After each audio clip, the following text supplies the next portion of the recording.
Bismillahirrahmanirrahim. Assalamu alaikum, dear students. I, Engineer Shah Muhammad, lecturer at Department of Civil Engineering, ComSets University, Islamabad, Sahiwal campus. Welcome you all to this another interesting lecture, lecture number 25, on the topic pre-stress post-tension concrete, and this topic relates to the subject civil engineering, construction, and graphics. So in previous lecture, lecture number 24, we discussed pre-stressing, and we discussed that pre-stressing is subcategorized into two: pre-tensioning and post-tensioning. In our previous lecture, we studied pre-tensioning concrete construction, and we briefly overviewed the history of the pre-stressing and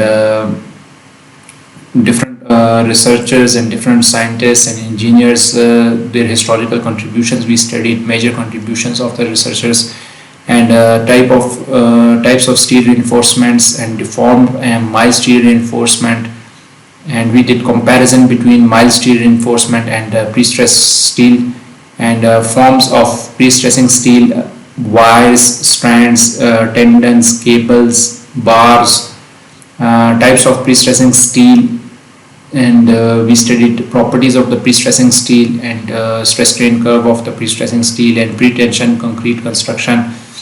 Introduction, we properly defined it, and advantages, we looked into advantages and disadvantages of the pre-stressing. We also studied the comparison between reinforced cement concrete and pre-stressed concrete, why pre-stressed concrete is preferable against reinforced cement concrete in larger and more specialized structures. We studied different types of pre-stressing, including internal pre-stressing, external pre-stressing, and uniaxial, biaxial, triaxial pre-stressing, and other pre-tensioning and post-tensioning and other categories. And we also studied methods of pre-stressing, that is hydraulic pre-stressing, mechanical pre-stressing, electrical pre-stressing, and chemical pre-stressing. Alright, in today's lecture is quite extensive, and it will be covering quite larger number of topics. So pre-stressing, post-tensioning concrete construction, we will be introducing it, and post-tensioning, what is post-tensioning? We will subcategorize it: bonded post-tension concrete and unbonded post-tension concrete. Post-tensioning sequence, what should be the sequence of the post-tensioning, comparison between pre-tensioning and post-tensioning methods, and schematic of post-tensioning stages. Anchoring devices, we will look into different anchoring devices: strand, tendon anchorage, bar anchorages, and jacking and anchorages with wedges. We will look into couplers and grouting equipments, and this is our second major topic: post-tension bridge girders. We will study permanent post-tension applications, and almost 70% of our lecture will be covered with the construction of the post-tension bridge girders. Cast in place bridges on false work, post-tensioned Ashto, bulb T, and spliced girders, and pre-cast segmental balanced cantilever bridges, and cast in place segmental balanced cantilever bridges. These are precast and cast in place. So precast segmental span by span bridges and transverse post tensioning of superstructures, post tensioning of the substructures, and pre-stressed girder making. And we'll briefly look into case study of Hangzhou Bay Bridge. Pre-tensioned concrete. In our previous lecture, we discussed this pre-tension concrete in detail, and we dedicated a complete lecture to pre-tension concrete. In pre-tensioning, what we do that before casting the concrete, we tension the strands or tendons, and then we pour the concrete, and when it has gained enough strength, enough compressive strength, then we release the strands, and with the help of a few anchorages. And pre-tension concrete is cast around already tensioned tendons.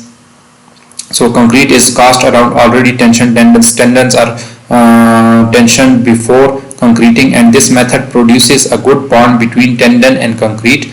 So you need not to have some sleeves or some other covering material for the tendons covering, and there is a direct contact between concrete and tendons which both protects the tendons from corrosion and allows for direct transfer of tension. So direct transfer of tension can be incorporated into concrete, and the cured concrete adheres and bonds to the bars, and when the tension is released, it is transferred to the concrete as compression by static friction. So with the help of static friction, this compressive force is inculcated into your concrete element. However, it requires anchoring points between which tendon is to be stretched, and tendons are usually in straight lines. So mostly in pre-tension concrete, tendons are in straight line, but it's not necessary that tendons are in straight lines. With the help of harping devices, you can have some different parabolic profile of pre-tension concrete. Thus, most pre-tension concrete elements are prefabricated in factory and must be transported to the construction site, which puts a limit to their size. So many pre-tension concretes are prefabricated in factory, and we dedicated a complete lecture to precast concreting. So in precast concreting, there are many members are pre-tensioned, and they are brought to the construction site with the help of trailers, and which must be having some limitation varying from country to country and type of road to road, and it puts also if limits, there is limiting factors are length of the member, weight of the member, and size of the member. So pre-tensioned elements in the building may be balcony elements, lintels, floor slabs, beams, foundation piles, columns. So almost all of the building elements can be pre-tensioned, and they are not limited to only buildings. Pre-tensioned members are also in bridges and dams and other type of structures. Okay, we looked into that pre-concrete reinforced concrete crack under the load when direct load is transverse load is applied on the beam, reinforced concrete beam.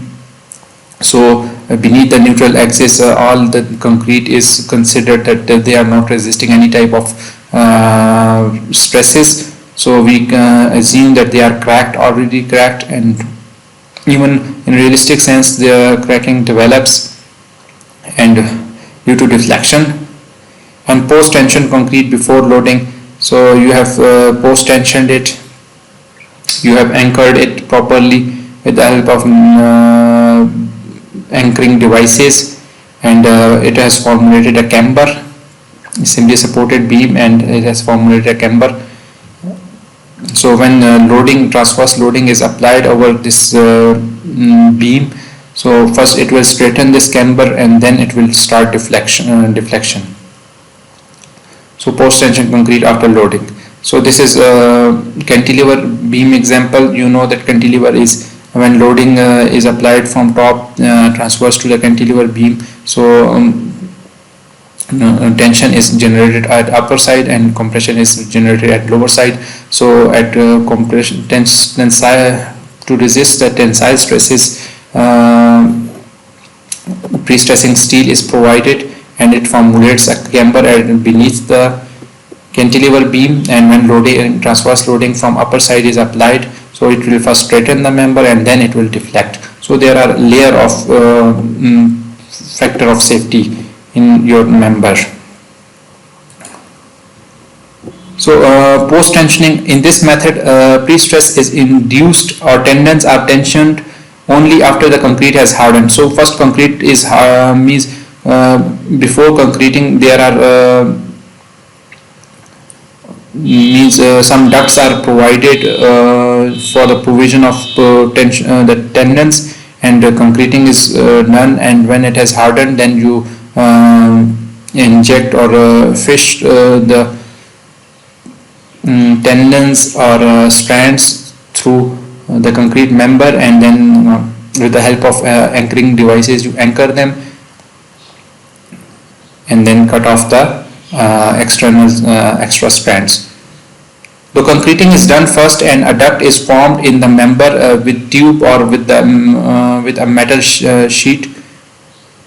there is a duct, and that can be a tube of metal or any plastic sheet, and the concrete has sufficiently hardened, then tendons or cables are passed from the tendon to the member through anchorages, wedges, and the space between tendons and the duct is filled with the grout. So when concrete has hardened, then tendons are passed through the ducts and anchored with the help of anchorage wedges, and then the space between duct and the tendon, the empty space, is filled with the cement grout. Post-tensioning method of pre-stressing is used for both precast and cast in situ construction. So the beauty of post-tensioning is this, that it is very easy to fabricate your members, even if that is precast industry produced or cast in situ construction. The ducts for the tendons or strands are placed along with the reinforcement before the casting of the concrete. So before casting, those ducts are provided at its original places, and then concreting is done, and the tendons are placed in the ducts after the casting of the concrete. So ducts are provided before concreting, but tendons are placed after concreting. The ducts prevent contact between concrete and tendons during the tensioning operations. So this is one of the important point, that the ducts prevent the contact. There is no contact of concrete with the tendons, direct contact with the concrete with the tendons or strands. It is usually in situ operation, and means at construction site it can be done and used in large projects such as continuous long span bridges. So post tensioning is very common phenomena in bridge girders. Use metal sheet to form a duct, or use plastic ducts instead. So metallic sheets can be used, or plastic ducts can be used. Both are preferable. Metal sheets is more preferable. Use small number of large tendons as opposed to large number of strands in pre-tensioned concrete. In pre-tensioned concrete, we suggest that a large number of strands, individual strands, are used, so that concrete and strands have direct contact with each other, and there is enough skin friction between these two, between concrete and the strands. But in post-tensioning, a large number of tendons can be grouped together to form a small number of ducts, formation of small number of ducts. So pre-tensioned rely on bond between concrete and steel. So pre-tensioning, a type of pre-stressing, relied on bond between steel and concrete due to skin friction. Thus we wish to maximize bond surface, where as in post-tension we rely on mechanical anchorages at the end. In post-tensioning we rely on mechanical anchoring, anchoring with the help of wedges or some other anchoring devices. We put the member into compression. Few larger tendons result in less labor. So means just few larger tendons are used in post-tensioning as compared to many strands are individually pre-stressed in pre-tensioned member. In post-tensioned members, tendons are usually grouted after anchorage to prevent corrosion. So tendons are grouted after anchorage to prevent corrosion. There are specialized ducts provided for grouting purposes, and two different, if grouting is provided or if grouting is not provided. Means if cement or epoxy grout, then bonded, they will be called bonded post-tension members, and if grease or no grout is provided and some oil is provided, lubricating oil, so unbonded post-tension members. So post-tensioning is subdivided into bonded members and unbonded members. Grout is pumped into ducts under pressure to ensure it's full. So pressurized grouting is carried out to ensure that it is full and it has reached to all the it has filled all the voids left in between the strands or tendons and the metallic sheet or plastic tube. The behavior of the bonded and unbonded is same until before cracking. Cracking, after cracking, they are different. So means this is an advanced level topic, that what is the difference between bonded and what is the difference between behavior of bonded and unbonded post tension concrete. But there is a major difference between bonded and unbonded post tension concrete before cracking, after cracking, and during cracking. So fracture mechanics of post tension concrete of bonded members and unbonded members is quite different. Bonded post tension concrete. Bonded post tension concrete is descriptive term, as the name suggests that bonding material has been applied. A method of applying compression after pouring concrete and curing process in situ. So compression. Okay, concrete is cast around plastic, steel or aluminium curved ducts to follow the area where otherwise tension would occur in the concrete element. A set of tendons are fished through the ducts and concrete is poured. Once the concrete has hardened, the tendons are tensioned by hydraulic jacks that react against the concrete member itself. When the tendons have stretched sufficiently according to the design specification, see Hooke's law, they are wedged in position and maintain tension after the jacks are removed, transferring pressure to the concrete. The ducts are then grouted to protect the tendons from the corrosion, and this method is commonly used to create monolithic slabs for house construction in location where expensive soil such as adobe clay create problems for the typical perimeter foundation, and all stresses from seasonal expansion and contraction of the underlying soil are taken into entire tensioned slab which support the building without significant flexure. So in these two slides the phenomena is very simple, that almost all the processes of post tensioning is carried out. First concreting, before fabricating, you have to ensure that ducts are placed at its original places where required, and they are mostly provided at tensile region of the member, and when they are provided, then concreting is carried out, and when concreting has hardened, then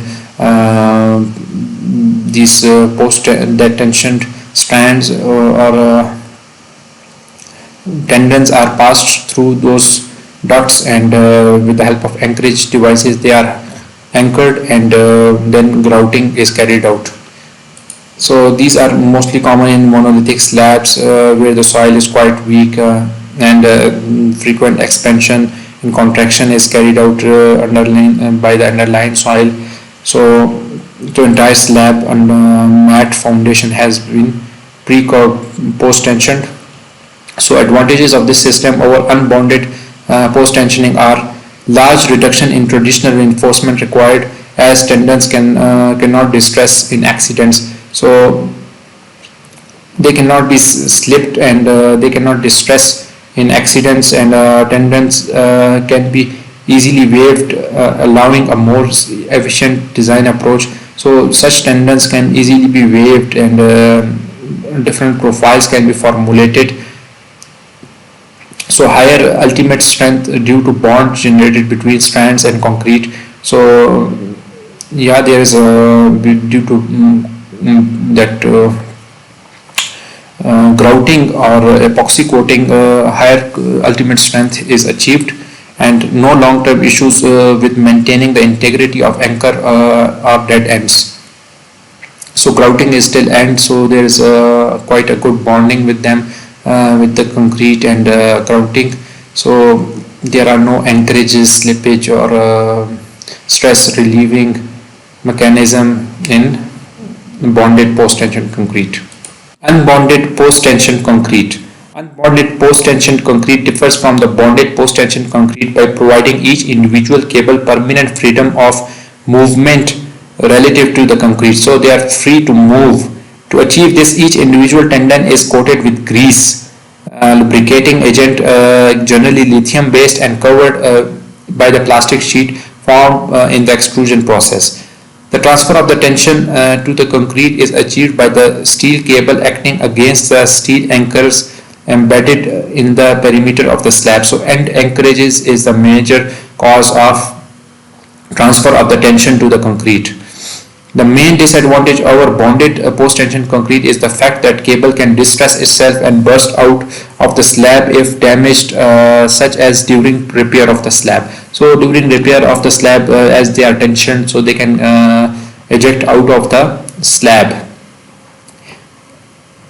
So this is one of the major disadvantage of unbonded post-tension concrete. So mostly this bonded post-tension concrete is preferable. Advantage of this system over bonded post-tension concrete is this few advantages are the ability to individually adjust cables based on poor field conditions, shifting a group of 4 cables around opening by placing two to either sides. So individually you can handle each cable or strands or tendons, and if there is means in based on your field conditions, if there is a column, then you are going to place 2 strands at the right side and 2 strands at the left side of the column, then that can be provided, and the procedure of the post stress grouting is eliminated. So it can produce efficiency in your working productivity, that a grouting mechanism is not provided, and the ability to distress the tendon before attempting repair work. So before repairing work, you have the ability to de-stress the tendons and untension the tendons. So these are 3 advantages of unbonded post-tension concrete over bonded post-tension concrete.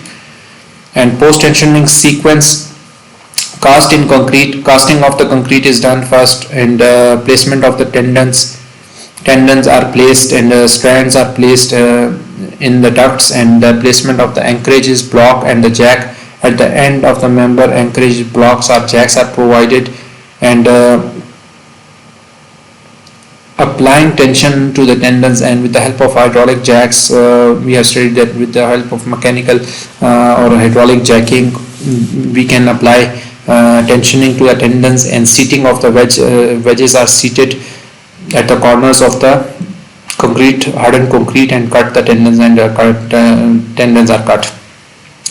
Look at this is a generic profile, and this is a plastic sheet or metallic sheet, and tendons are passed through them,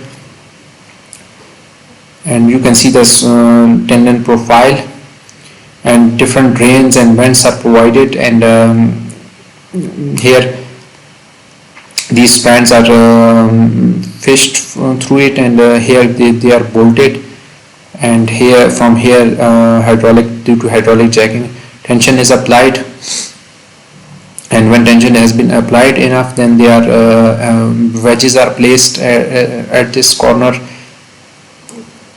so that there is no relief in the stresses. So it will apply compression from both sides, and moreover this when it is bonded, so we pour pressurized grouting from this area, and we ensure that it has reached all the and covered all the voids or spaces between the duct and the tendons. And here are few vents and drains. Before grouting, we ensure that we pass pressurized air so that there is no foreign material available which will put hurdle to the grouting mechanism. And this is post tensioning and laying of the concrete, stressing, and then grouting. Laying concrete, stressing tendons, grouting. Comparison between the pre-tensioning and post-tensioning methods. What is the difference? So in pre-tensioning, it is done in the factories, thus suitable for precast construction work.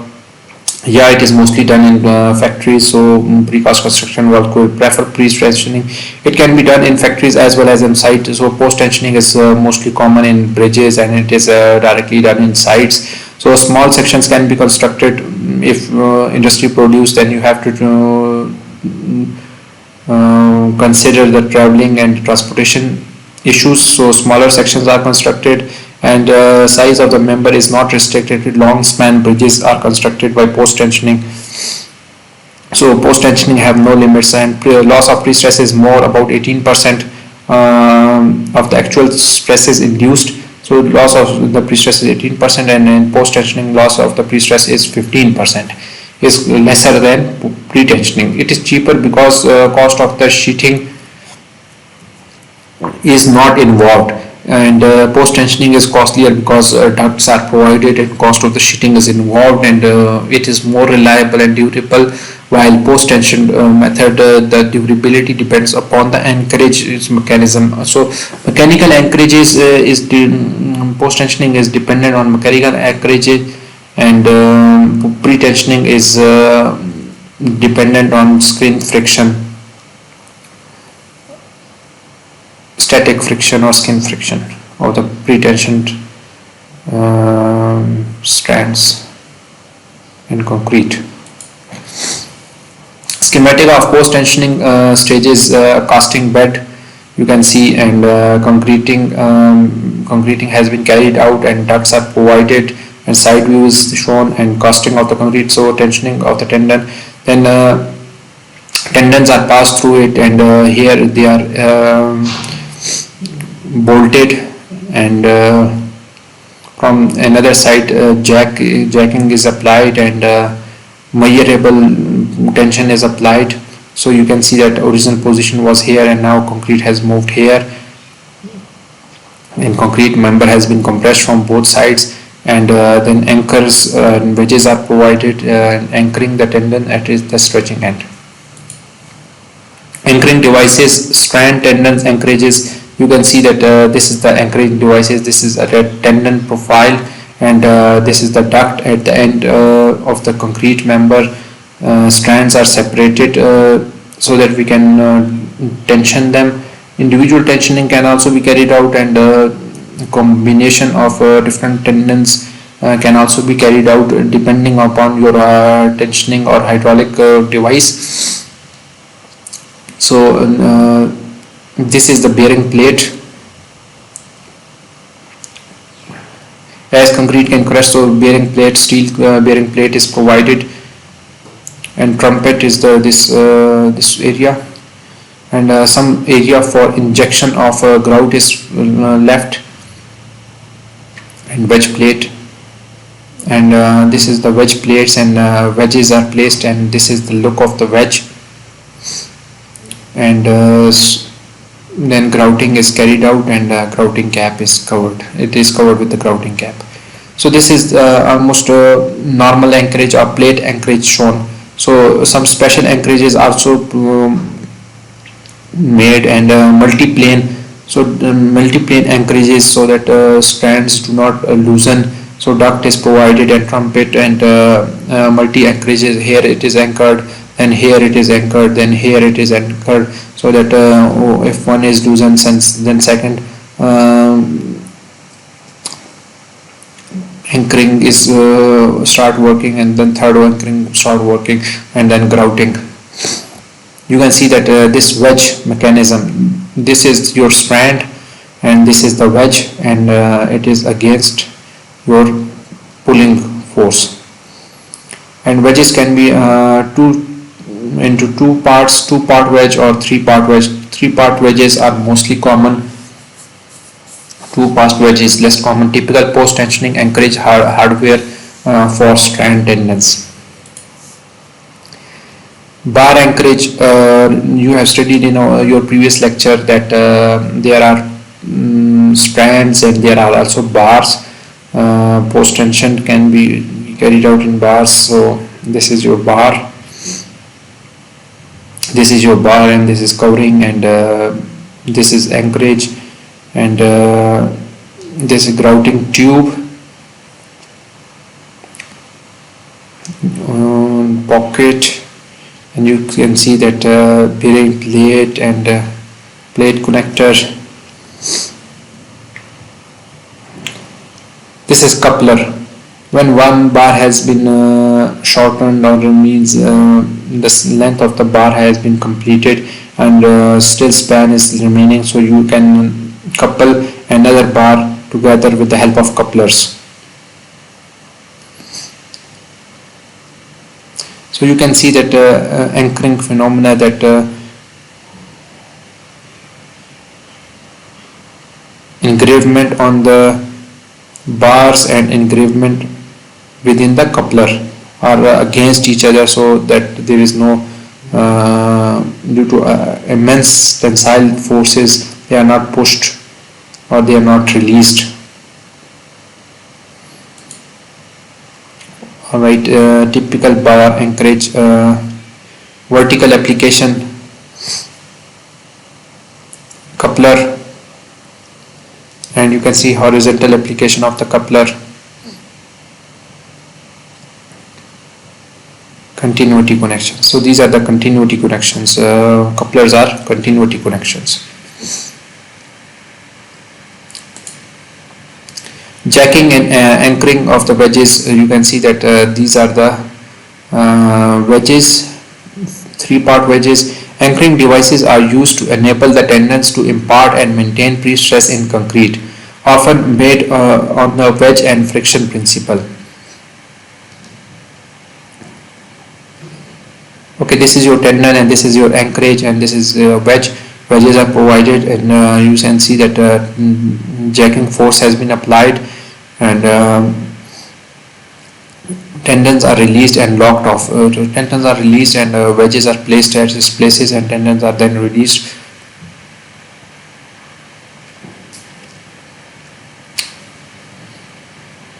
You can see that hydraulic jack is will be jacking, how it will be. Okay, these are couplers. Couplers, different types of couplers for connecting different strands.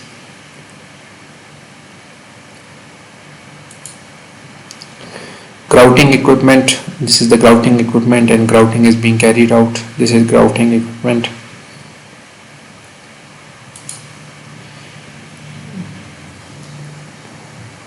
So post-tensioned bridge girders, fabrication of the reinforcement, you can see that reinforcement cage has been placed and on the formwork, and that ducts are being placed at its position, and you can see the profile of the duct. It is not straight, it is harped. You can see this one.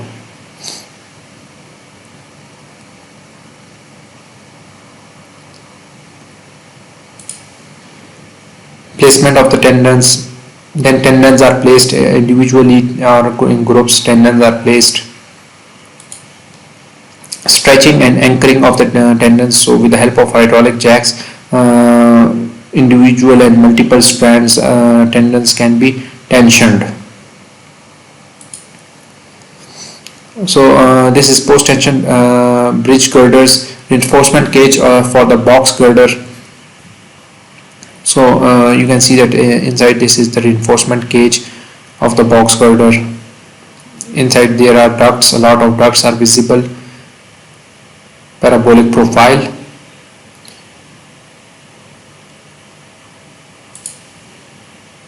This is the formwork, top slab of the box girder.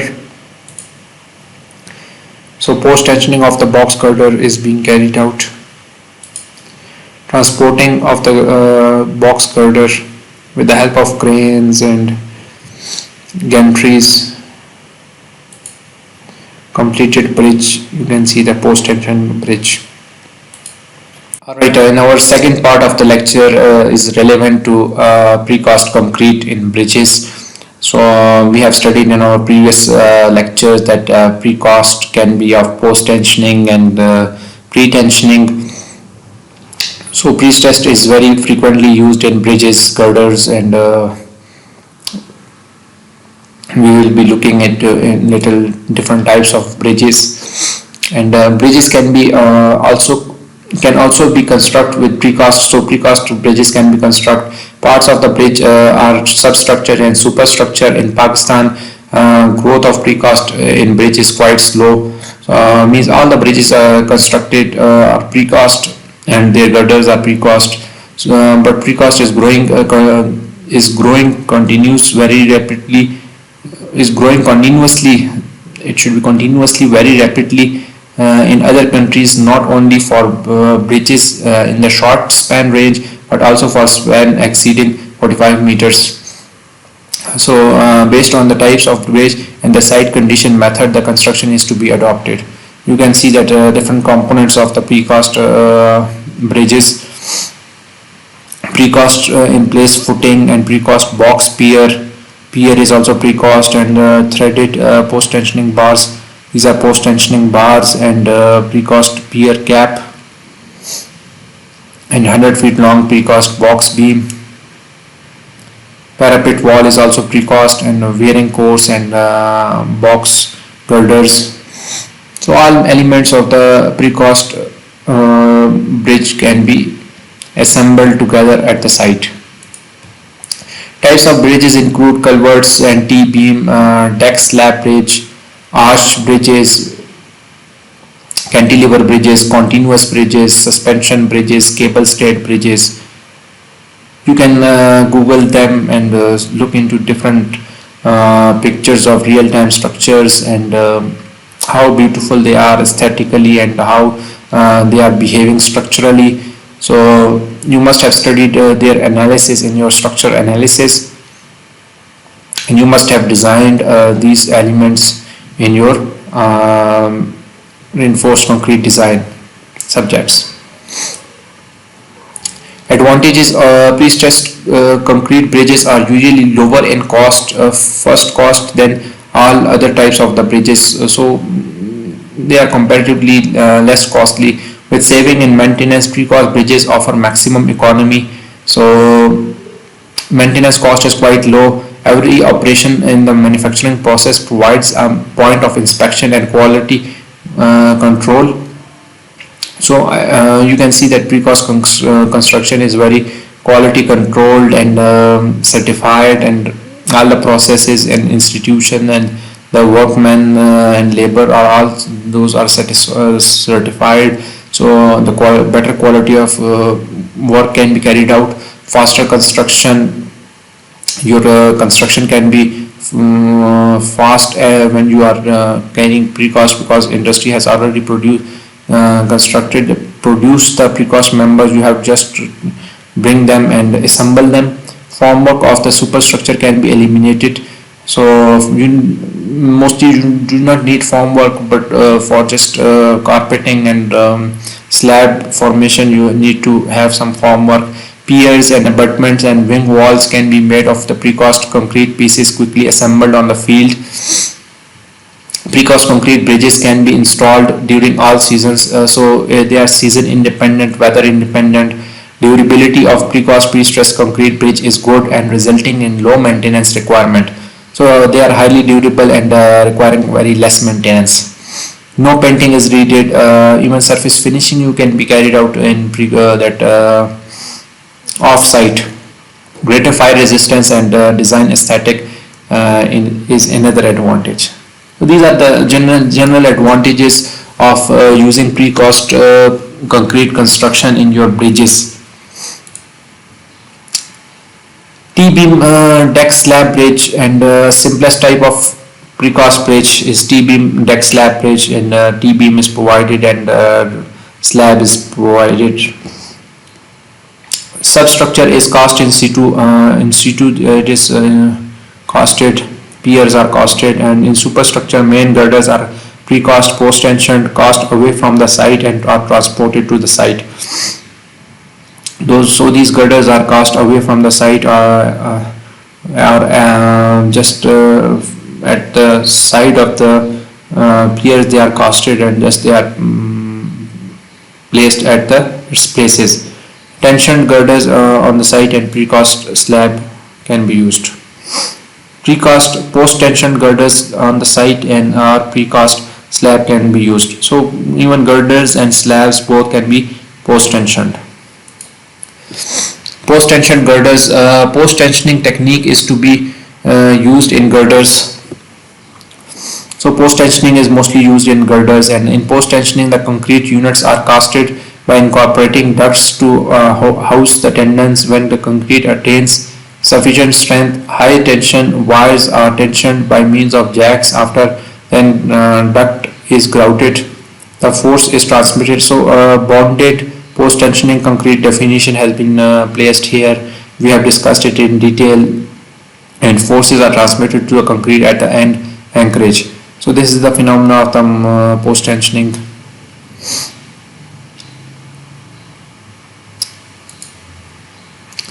Alright, now this is we will study different types of post tensioned concrete bridges, how they are concrete, how they are constructed. We will be just briefly overviewing them. Alright, permanent post tensioned applications. First is the cast in place bridges on false work. In place and cast in place bridges. At site you are just concreting and casting the bridges. So bridge of this type have superstructure cross section of solid and cellular construction. So superstructure is maybe solid or cellular hollow construction. They are built on site using formwork supported by temporary falsework. So formwork are supported by temporary falsework. Formwork creates the shape of the concrete section and any internal voids are diaphragms. So formwork at the concrete site is responsible for creation of the shape of the that girder or bridge or whatever you want to cast in. Enforcement and post tension ducts are installed in forms, and then concrete is placed and consolidated and cured. So conventional reinforcement is placed, and ducts for the post tensioning are placed, and then concreting is carried out and the curing is done. When the concrete attains sufficient strength, post tensioning is installed and stress to predetermined force. Longitudinal post tensioning typically comprises multi-strand tendons wrapped along the length of the girder to the design profile. Means against the design profile, these strands are and tendons are placed.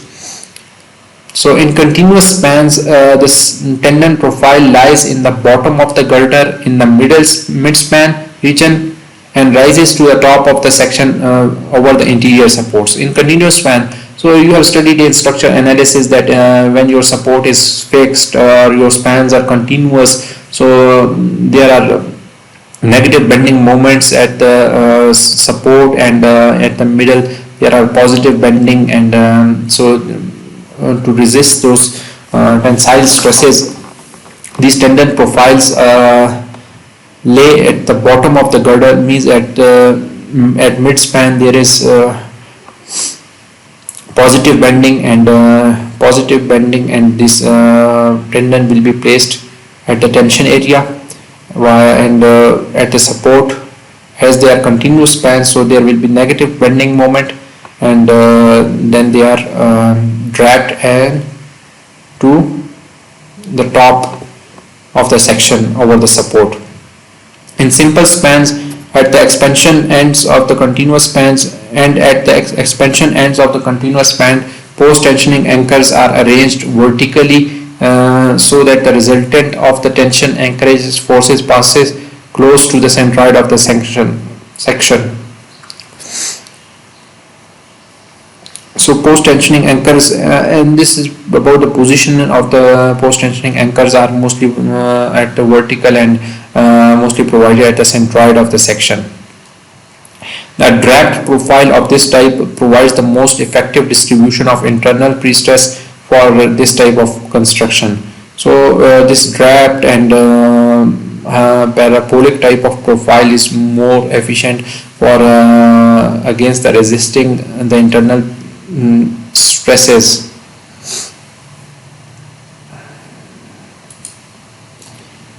Second type of post-tensioned application is post-tensioned AASHTO bulk T or spliced girders. Girders are spliced and they are T beams. So post-tension ducts that are cast into the webs are spliced at the cast-in-place joints. So in webs, post-tensioning ducts are provided. You can see that this is the web and this is the flange. And in web of the eye section, post-tensioning those are provided. Ducts are provided, and the ducts follow a smooth curve drag profile along each girder line. So that profile is based on the support and loading conditions. Rising to the top of the girders over the interior piers and dropping to the bottom flange in the middle region. So these individual girders are such that their placement is seen that if they are just above the piers, then this ducts will be at the top of the placed at the top of the cross section, and in the middle span where there will be positive bending, they will be placed in the bottom of the cross section. Before the deck slab is cast, some or all of the tendons running the full length of the multi-span unit are installed and stressed, making each simple span eye girder into a series of continuous span. So before slab is cast, deck slab is cast, many of the spans are continuous through different members, and they are anchored at different locations, and few strands are limited and few strands continuous, so they can formulate a series of continuous spans. When the deck slab has been cast and cured, additional tendons may be installed and stressed on the fully composite section. Tendons may be anchored in variety of configuration at the end of each continuous units. So continuous units, you have to ensure that continuity is ensured. So tendons can be anchored in variety of units configurations. Longer spans can be built using similar techniques. A variable depth girder section cantilevering over a pier can be spliced into a typical precast girder in the main and side spans. So means if there is a variable depth of the girder, they can be spliced into typical girder precast girder sections, and they can be post tensioned. Temporary supports are needed at the splice location in the side spans. The ends of the girders have protruding mild reinforcing to help secure the girder to the closure concrete, and ducts that splice with those of the other girder segments to accommodate tendons over the full length of the main.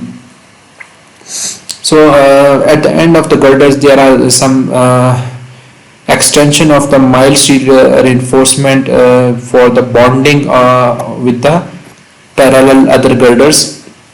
The variable depth girder sections are placed over the piers, aligned with the girders of the side spans and closure cast. So this over the pier, there is girders are quite having variable depth. So using temporary short strong back beams support the drop in girder of the main span while closures are cast.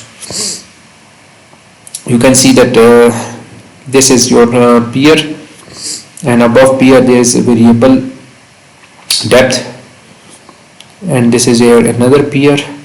This is your pier, and temporary supports are provided. Strong back beam is provided for support. Okay, you can see that the tendon profile.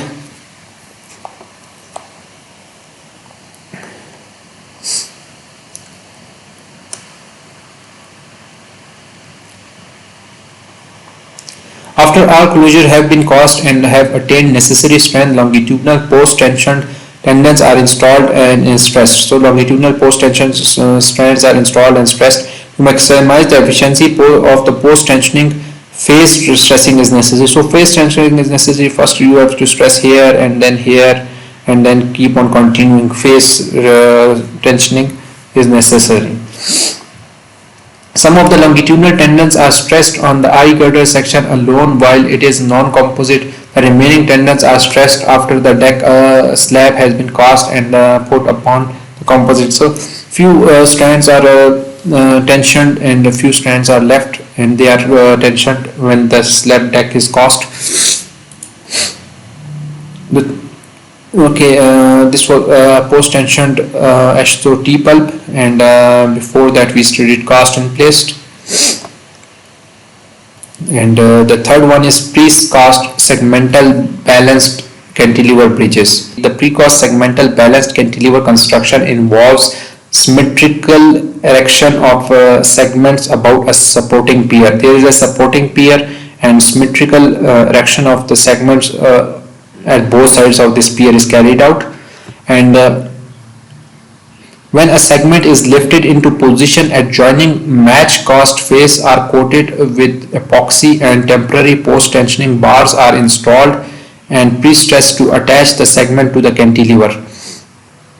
So this is lifted, and then epoxy coating is provided at the bonding surface, and post-tensioning bars are provided, and they will continue and stressed to attach to the segment cantilever section. So different segments will be keep on continuing attachment.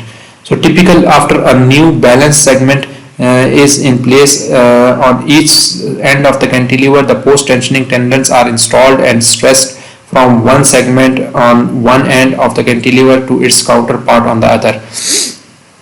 So if for balancing this cantilever segment, this segment you are segmenting another member or a piece here, then you have to post tension throughout this one and anchor them so that they are balanced and post tensioned, and then another one and another one, and post tensioning is carried out. Consequently, as segments are added, more top cantilever tendons are added. So as segments are added, so more cantilever tendons are added using cranes. So this is a crane with stability towers and stability towers at each pier, and using, so this is the stability tower, and overhead launching gantry. This is the overhead launching gantry, and when all segments of the new cantilever have been erected and tendons stressed, a closure joint is made at the midspan. Continuity post tensioning tendons are installed and stressed through the closure to make the cantilevers into continuous spans.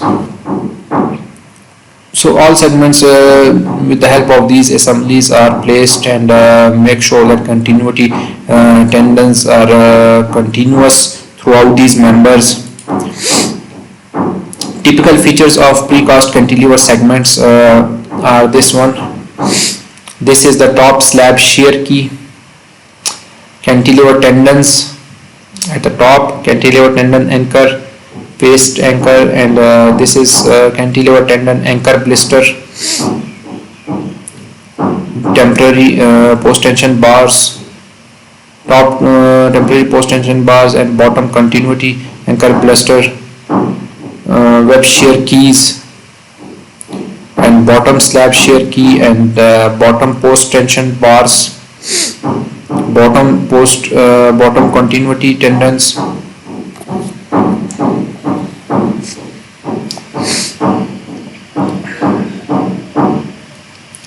The principal types of post-tensioning tendons in these bridges of precast segmental balanced cantilever bridges are cantilever and continuity tendons. These are essential, that cantilever tendons and continuity tendons. So these continuity tendons will keep on continuing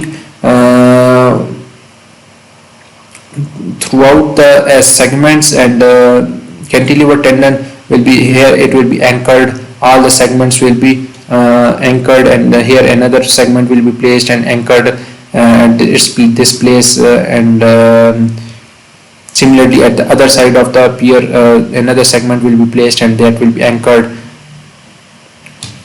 Cantilever tendons are stressed to resist the cantilever dead load moments during construction and effects of the superimposed dead loads and live loads on the continuous bridges. So these cantilever tendons are supposed to resist the dead load and superimposed dead and live load on the continuous bridges. Continuity tendons are stressed to join adjacent cantilevers and resist positive moment from superimposed dead loads, creep distribution and live loads. So these are for carrying out dead load, creep distribution and live load.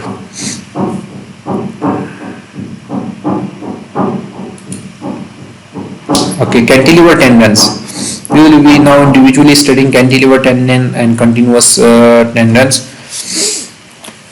Alright, just look at this one, that cantilever post tensioning tendons anchored on end faces. This is expansion joint, this is continuous unit, and detail of a continuous unit. You can see this one, cantilever tendons. You can see that this block has been placed and that tendon anchor is been provided, and here another block is placed, and here it will be post tensioned, and here another block will be provided and anchor is provided and done, anchoring has been done, and then this tendon is continued, and here it will be post tensioned. So like this whole construction is carried out. Longitudinal, you can see that these tendons are passed through here. Longitudinal post-tensioning tendons for cantilever construction are contained within the top slab. So these longitudinal post-tensioning tendons for cantilever, and you can see that these are provided at the top because bottom is the pier, and at the support there are negative bending moments. So here you will provide at the top. Reinforcement will be provided at the top, and tendons are provided at the top. So for spans, a second layer of tendons is in the thickened hunch of the top slab may be required. So for longer spans, a second layer of the tendons can also be provided in the thickened area of the top slab, and layout out this yellow portion of the top slab. And layout of the duct is always the same at each side of the match cast joint, and ducts shift sideways and up and down with a segment to make up the full tendon profile from an anchor to one end of the cantilever to that. The layout of the duct is always the same at each side of the match cast joint, and ducts shift sideways or up and down within the segment to make up the full tendon profile. So these are almost same, these segments are almost same on each side. Related to each segment, cantilever tendons always anchor in the same location. So in the same location they will be always anchored. This may be in the end face of the segment or within the anchor block blister in the interior segment. This can be at the end of the segment or at the interior of the anchor block. At the anchor blocks, this is anchor blocks are placed at the interior of the segment, and these are at the end of the segments. Cantilever tendon in the top slab of the box section counteracts the bending effect from the self weight of the cantilever during construction. Cantilever tendons in the top slab of the box section counteracts the bending effect from the self weight of the cantilever during construction. So during construction it can have its self weight, so these tendons will help in bearing this self weight of the dead weight of the cantilever section. This bending induces a longitudinal tension stress in the top, reaching a maximum over the pier. So this bending induces longitudinal tension stress in the top. So you can see that if these are tensioned, then there will be tensile stresses at the top, and there will be a camber, and bottom will be compressed.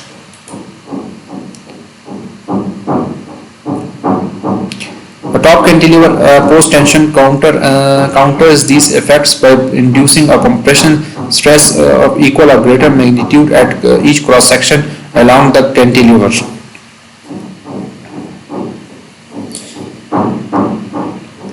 So you can see that due to bending stresses, there will be a tension at the top, and these will be balanced by these as they will incorporate compression, and camber will be produced at the bottom, so that will be balanced with the tension.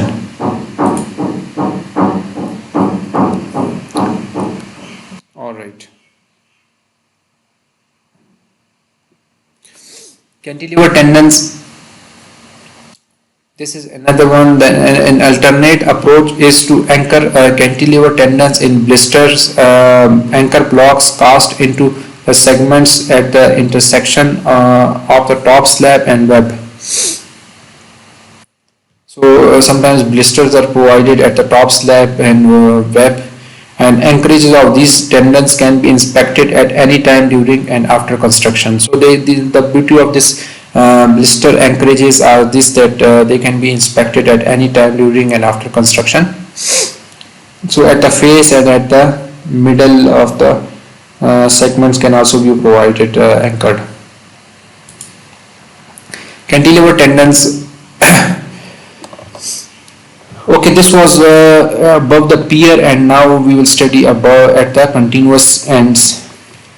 Midspan bottom continuity tendon, this one, midspan and bottom continuity tendon, along with the live load in the adjacent spans. So at the adjacent span there will be live load producing tensile stresses in the top slab. So when there will be live load, there will be tensile stresses at the top slab, acted with the Taurus compression at the should produce top compression at this location.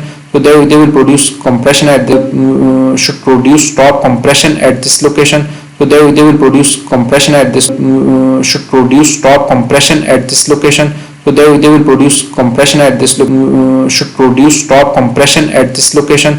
So they will produce compression at this location should produce top compression at this location.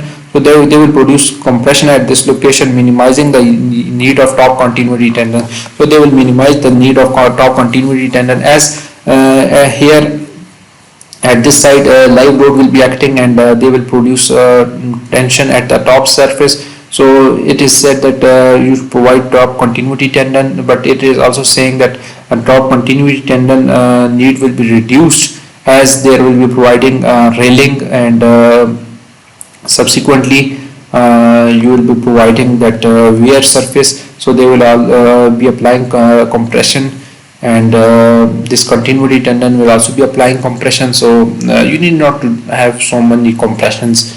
So in time, internal redistribution of the forces and moments due to creep of the concrete will induce compression at the top, at the midspan, further reducing the need of the continuity tendon. So due to loading, creep of the concrete and will induce more compression, and continuity tendon demand will reduce. So very lower number of top continuity tendon at the midspan are provided, but bottom continuity tendons keep on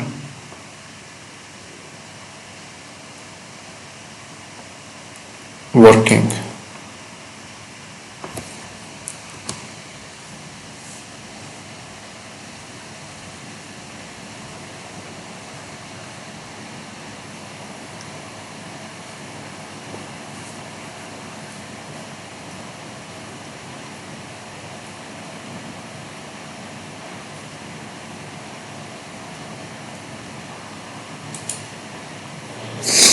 Continuity tendon in end spans.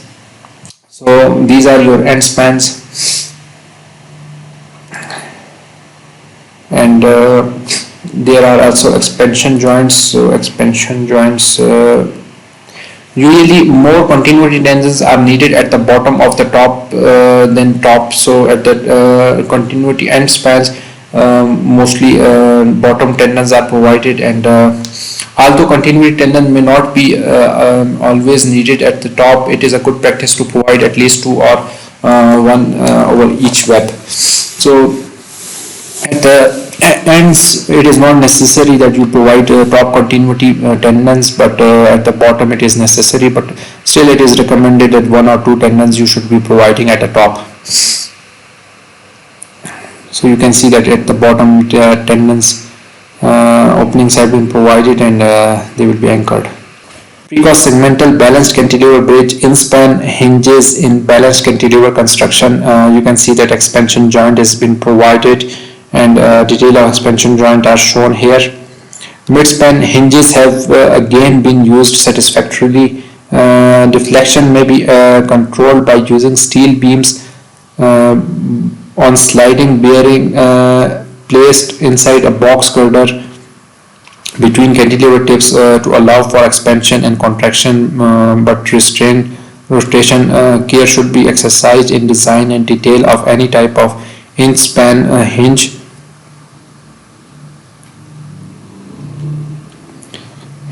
Because the local details may be subject to complex forces and stress distribution. So there can be complex stress distribution at expansion joints, and you can see that tendons have been stopped here, and there is no continuity. And 4 type of permanent post tension application is cast in place segmental balanced cantilever bridges. So cast in place segmental balanced cantilever bridges are similar to precast segmental balanced cantilever bridges, but they are cast in place. At site they are casted, and often used alternate to balanced cantilever construction using precast segments is cast in place balanced cantilever construction using form travelers. So with the help of form traveler you can cast your concrete in segments at the site, and when they are hardened, then they can be post tensioned, and form travelers support the concrete of the newly cast segment until it has reached a satisfactory strength for post tensioning. The type of longitudinal post tensioning tendons used in cast in place balanced cantilever construction are same as for precast segment balanced section. So post tensioning phenomena are same as precast segmental balanced cantilever bridge and cast in place segmental balanced cantilever bridge. You can see that a pier has been constructed at the site, and form traveler is being carried out, and concreting is placed, and proper space for ducts is left, and then ducts will be placed. Then that tendons will be placed in the ducts and post tensioned. You can see that pier has been constructed, and at both sides of the pier formwork, cast in place formwork and traveler has been, with the help of traveler formwork, different segments are being constructed. So one pier has been constructed, then another pier will be constructed at the end. Simply supported beam will be placed, and this will be cantilever beam, and at the center there will be simply supported beam. Fifth type of permanent post tensioned application is precast segmental span by span bridges. In this segments will be of span 1 span will be post tensioned, and these are precast members. Again, span by span construction involves erection of all segments of span on a temporary support system with small closure joints cast at one or both ends next to the segment over the pier. So there are small closure joints, and over the piers they are placed, and segment by segment they are placed, and they are simply supported beams, and they are post tensioned. Overhead gantries can also be used, and with the help of cranes can also be used. Or with external tendons of the precast segmental span by span bridges. For span by span construction, the use of external tendons provides for greater efficiency in the cross section of the box for both longitudinal and transverse efficiency. By facilitating a web thicker at the top than bottom, this raises the centroid of the whole cross section and maximizes the eccentricity and efficiency of the post tensioning in the mid-span region needed for the dominant effect of longitudinal fracture of this method. You can see that at the mid-span there is a positive deflection and positive bending moment, and you need to provide tendons at the tension side. And this is support A, this is pier, and this is pier, and this is the mid-span, and this is the support. At the support there will be we have seen that your profile will be at the top, and tendons profile will be at the top and tendon will be at the bottom in the mid-span. So at the support A, details of support A are shown here, and means and surety of continuity has been assured. And you can see that section at BB at the top of the box, segmental box, you can see that ducts for tendons has been provided. Okay, this is another external tendon, and the tendons from one span overlap with the tendons of the next in the top of the pier segment to achieve continuity between the spans. At the very end of each continuous unit, the ends of the tendons anchor in the diaphragms of the expansion joints segments with anchors dispersed vertically and approximately parallel to the web of the box. So you can see that an expansion joint has been provided. And you can see that tendons have been separated and they are placed in the web rather than the flange. And you can see that they are terminated here and anchored. In previous case there was continuity, so they were not anchored. They were coupled together to ensure the continuity of the tendons and continuous support, and while it is having simple support. And these will be filled with some expansion joint, and some expansion joint mechanism will be provided here. EJ stands for expansion joint. Okay, tendons that are partially external and partially internal. In some cases, a post-tensioning tendon in a span-by-span bridge may be both external and internal to concrete. The profile of such post-tensioning tendons is similar to that of the external tendon, except that between the deviators it enters the bottom slab. You can see that even external tendons are also anchorage is also provided, like this one. At section BB they are internal, and at section A they are external.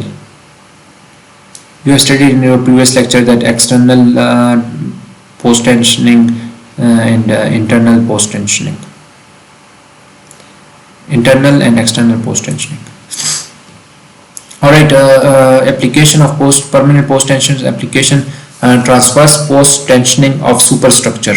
Superstructure post-tensioning now we'll be studying, and transverse top slab post-tensioning.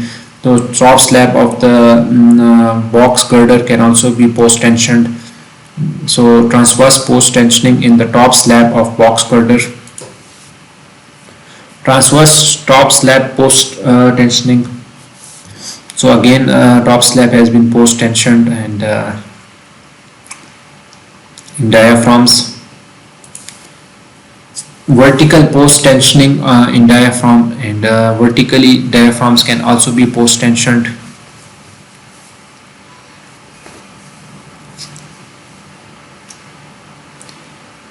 Previous was slab post-tensioning and post-tensioning in diaphragms. Okay, post-tensioning, transverse post-tensioning in deviator ribs of precast segments. All right. In webs, post tensioning has been provided, or it is like similar to superstructures. Substructure of the bridges can also be post tensioned, like hammerhead pier has been post tensioned. Straddle bend has been post tensioned. Cantilever pier has been post tensioned. This green is the ground level, and this is the piles, and pile cap has been post tensioned, and pier has been post tensioned. Precast pier, you can see.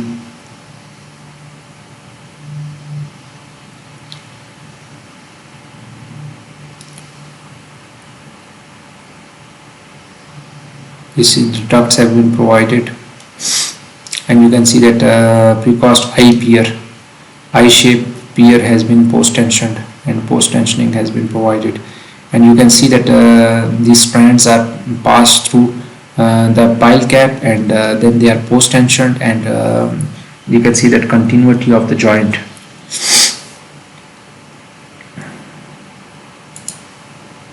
Precast segmental box section arch,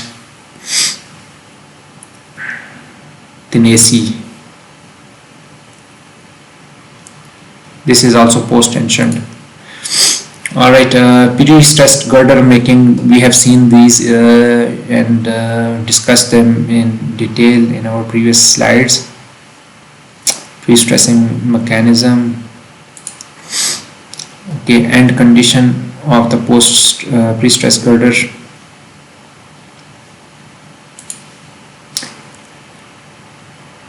This you can see. Reinforcement in the girder. And base plate, here ducts will be extruded out, and wedges will be provided. Okay, it seems to be a pier, column pier, and reinforcement is shown. Okay, this is the wedge, 3-segment wedge, and the wedges are being placed. Okay, hydraulic jacking mechanism, hydraulic jacking machine, and here is a gauge, dial gauges measuring the stresses. Okay, this one, girders, I-shaped girders.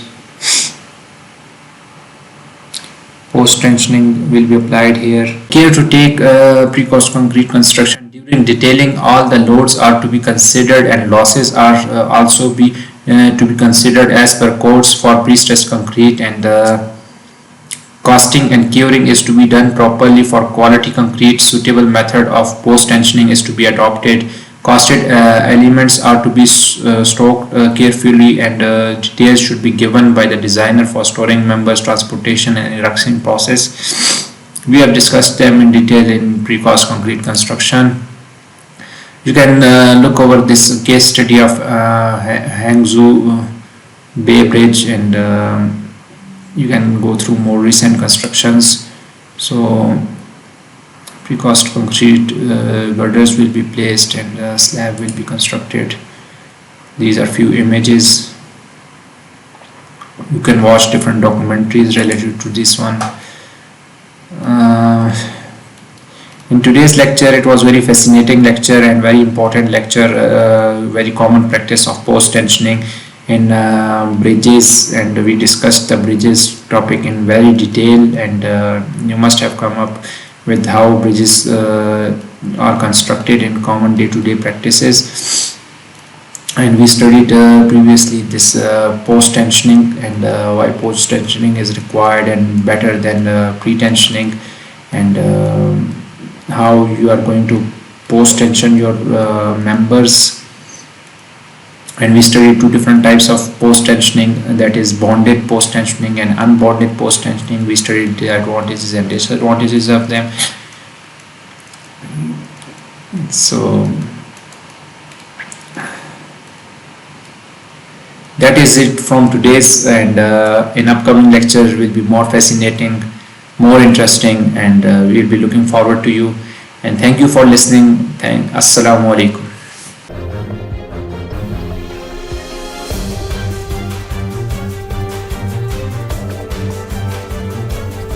Step 1. Installing slab formwork. Step 2. Installing side formwork. Step 3. Placing lower reinforcement.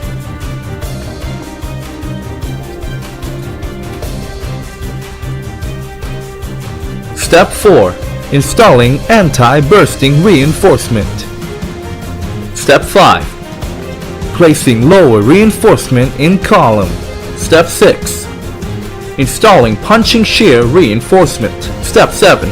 Determining position and placement of bar shear by profile height. Step 8. Placing tendon and tied with bar shear.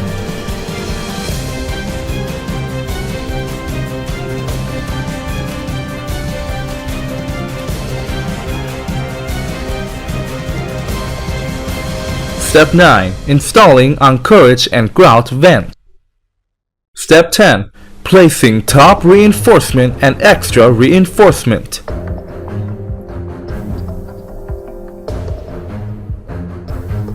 Step 11. Pouring concrete. Step 12. Removing side formwork. Step 13. Removing former. Step 14. Inserting block and jaws.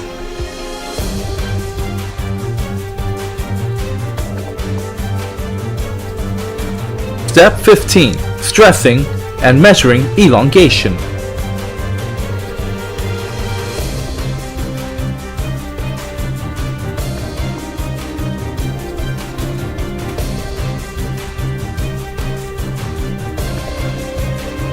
Step 16. Cutting strand end. Step 17. Filling socket with mortar. Step 18. Bleeding air for cleaning.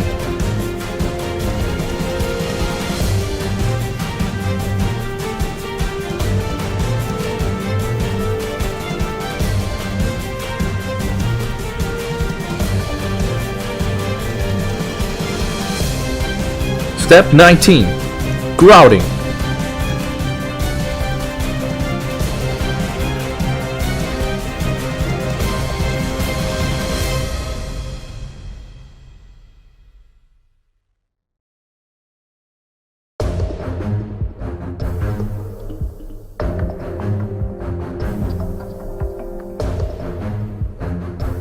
Step 20. Removing scaffolds and back prop from excessive weight the floor can support. It starts from step 1 until the procedures are completed.